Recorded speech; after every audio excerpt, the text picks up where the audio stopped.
Welcome to institute of medical sciences BHU। Hello future doctor. आज का जो vlog है ना, वो एक कॉन्फ्रेंस व्लॉग है जिसका नाम है जेरीकॉन 2024। और मेरा व्लॉग स्टार्ट होने से पहले एक बार ये प्रोमो वीडियो देख लो।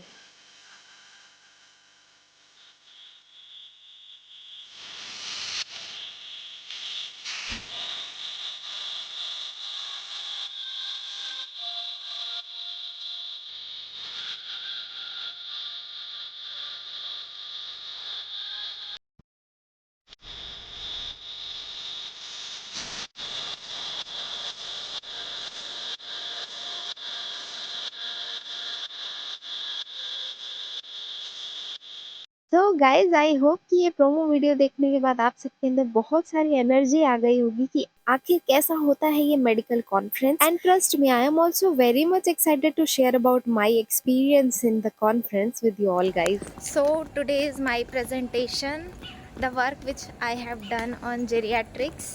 और ये मेरा आईडी कार्ड है डेलीगेट्स। और मेरा प्रेजेंटेशन अभी स्टार्ट होने वाला है। बहुत डर लग रहा है और मैंने सुबह से कुछ खाया नहीं है, तो मैंने सोचा थोड़ा खा लेती हूँ वरना बेहोश होके गिर गई तो।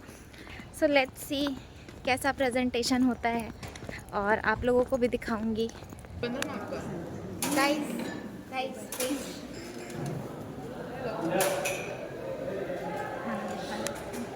तो नाश्ता पानी ख़त्म करने के बाद स्टार्ट होता है मेरा प्रेजेंटेशन। और प्लीज़ गाइज, मुझे कमेंट करके बताओ कि देखने में मैं कॉन्फिडेंट लग रही हूँ कि नहीं during my presentation.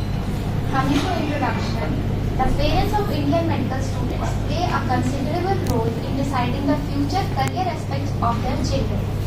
With increasing elderly population, it becomes more important to understand the awareness on geriatric health services.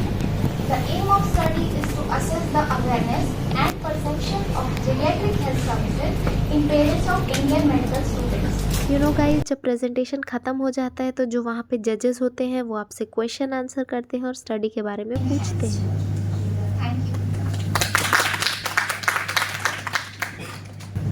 Zebani, did you use a questionnaire, a pre-validated questionnaire? So after finishing my presentation, बाकी presenters का भी presentation हो रहा था and मैं पीछे जाके अपने बैचमेट्स के साथ बैठ गई थी जिनका प्रेजेंटेशन नेक्स्ट डे होना है, इसलिए वो काफ़ी मुस्कुरा रहे हैं। बट एक बहुत इम्पॉर्टेंट चीज़ मैं आप लोग को बता दूं कि कभी भी कोई स्टेज पे बोलता है ना, तो स्टेज फियर नाम की एक चीज़ होती है जो दूर हो जाती है। पहले मैं बहुत डरती थी माइक में बोलने से, स्टेज में बोलने से, लेकिन जैसे जैसे मैं इन सारी एक्टिविटीज़ में इन्वॉल्व होने लगी, प्रेजेंट करना, ऑर्गेनाइज़ करना, लोगों से बातचीत करना, तब से मेरा कॉन्फिडेंस काफ़ी बढ़ गया। और एक इवेंट हो गया था ओरल पेपर प्रेजेंटेशन, उसके बाद लंच ब्रेक था और लंच करने के तुरंत बाद से ही बहुत अच्छे अच्छे वैरायटी के वर्कशॉप होने हैं, like brain imaging workshop, x-ray workshop. और ये है हमारा लेक्चर थिएटर जो हमारे IMS का ही है। यहाँ पे अच्छा खासा वर्कशॉप चल रहा है एंड साथ में कॉफ़ी भी इंजॉय कर रहे हैं हम लोग। और वर्कशॉप जब ख़त्म हुआ तब शाम हो चुकी थी और एक बहुत ही अच्छी चीज़ हुई कि जो भी इंटरनेशनल गेस्ट आए थे हमारे जेरीकॉन कॉन्फ्रेंस में, उन सब को हमें ले जाना था गंगा घाट घुमाने के लिए। And earlier I was not knowing कि मुझे भी जाना है। ऑल्दो मैं बनारस की हूँ तो मुझे पहले से ही सोच के रखना चाहिए कि मुझे जाना ही पड़ेगा, बट मैंने सोचा कि ऑर्गेनाइजिंग कमेटी हूँ तो यहाँ पे ऑलरेडी बहुत काम रहेगा, नेक्स्ट डे भी क्योंकि वर्कशॉप होना है तो उधर भी काम था। बट ये बहुत बेस्ट पार्ट था कि इंटरनेशनल फैकल्टी जो BHU में आए हैं उनको BHU के अलावा बनारस की खूबसूरती दिखाना, गंगा घाट। और जो डेलीगेट्स थे वो इस चीज़ को इतना एंजॉय कर रहे थे, मतलब फ़ॉरेन में ये सारी चीज़ें तो नहीं देखने को मिलेगा ना, घाट, गंगा आरती एंड ऑल। और पता है डेलीगेट्स काफ़ी जगह से थे, लाइक श्रीलंका, ऑस्ट्रेलिया, जापान। तो हमने जो एक रिचुअल होता है ना कि गंगा घाट में ये दिया फ्लोट करवाना, ये भी उन लोगों से कराया। उन लोग को ये सारी चीज़ें बिल्कुल न्यू लग रही थी और वो लोग काफ़ी ज़्यादा इन्जॉय कर रहे थे। और किसी कॉन्फ्रेंस का एक्चुअल में मतलब भी यही होता है। ऐसा नहीं है कि सिर्फ जाओ वहाँ पे एजुकेशनल कॉन्फ्रेंस अटेंड करो एंड वापस आ जाओ।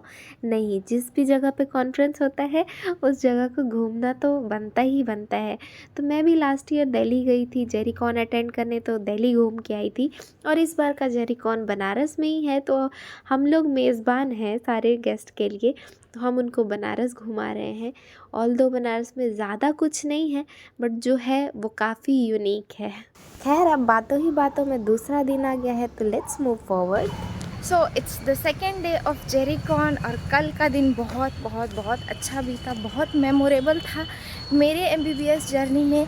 मतलब मैं हमेशा याद रखने वाली हूँ, क्योंकि किसी प्रोग्राम को ऑर्गेनाइज़ करना, साथ में उसमें पार्टिसिपेट करना अपने आप में एक अलग ही एक्सपीरियंस है।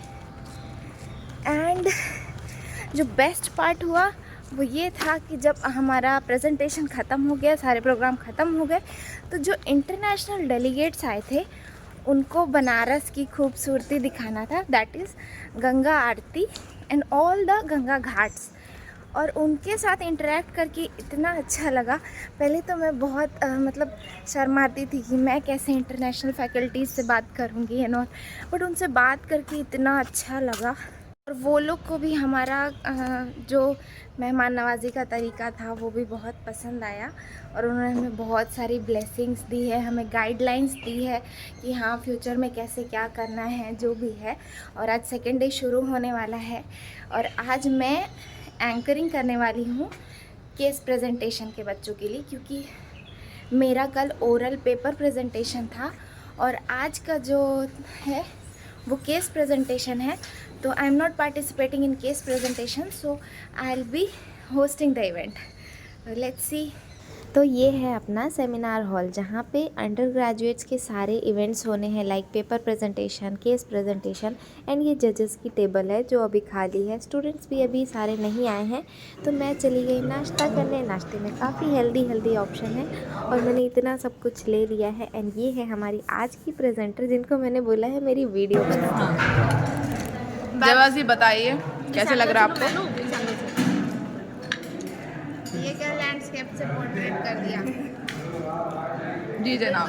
कैमरा एंगल नहीं पता है। सॉरी क्या जनाब। सीखा तुमने? सॉरी जनाब। Hello everyone, the best part of any conference is the food we get, the free food we get here.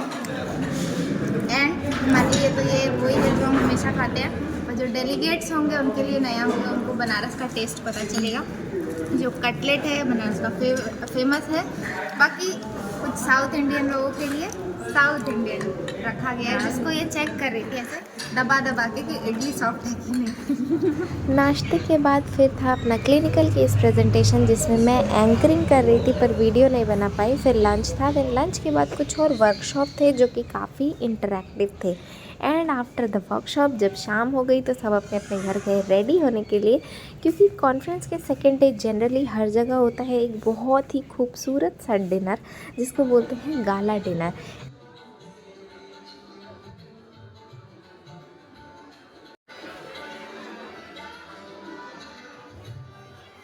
Gala dinner का जो वेन्यू था ना, ये सेम वेन्यू है जहाँ पे नीट क्रैक करने के बाद मेरे कोचिंग वालों ने पार्टी दी थी, और काफ़ी ग्रैंड पार्टी दी थी उन लोगों ने। और ये सब देख के ना सारी पुरानी यादें अभी ताज़ा हो गई कि अभी कुछ दिन हुआ मैंने नीट क्रैक किया, और अब मैं इंटर्न हूँ, और अब कॉन्फ्रेंस।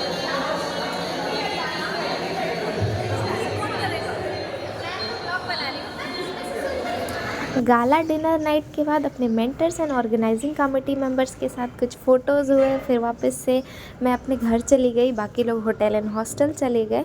और अगला दिन जो था वो रिज़ल्ट का दिन था। जो मैंने प्रेजेंटेशन किया था उसका रिज़ल्ट आना था, and I was very nervous. But next day start होता है एक बहुत ही इंटरेक्टिव वर्कशॉप के साथ, और सब ने वर्कशॉप में पार्टिसिपेट किया। एंड इन बिटवीन दैट मुझे विनर्स की लिस्ट मिल गई थी, क्योंकि मैं भी ऑर्गेनाइजिंग कमेटी मेंबर थी। एंड तब मुझे पता चला कि विनर लिस्ट में मेरा नाम नहीं है, तो थोड़ा सा बुरा तो लगा, बिकॉज़ आई वॉज़ एक्सपेक्टिंग।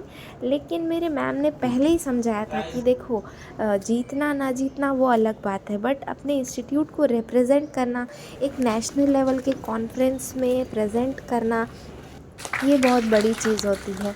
और साथ में जो मुझे सीखने को मिला वो था एज अ ऑर्गेनाइज़र किसी नेशनल इवेंट को कैसे होस्ट करते हैं, और मेरा स्टेज फियर भी दूर हो गया एंड बहुत कॉन्फिडेंस भी गेन हुआ है। साथ ही मैं एक और अच्छी बात बता दूं कि जेरिकॉन जैसे ही ख़त्म होता है उसके just next day AIIMS Delhi में मेरा एक और कॉन्फ्रेंस है जिसमें मैंने पार्टिसिपेट किया है।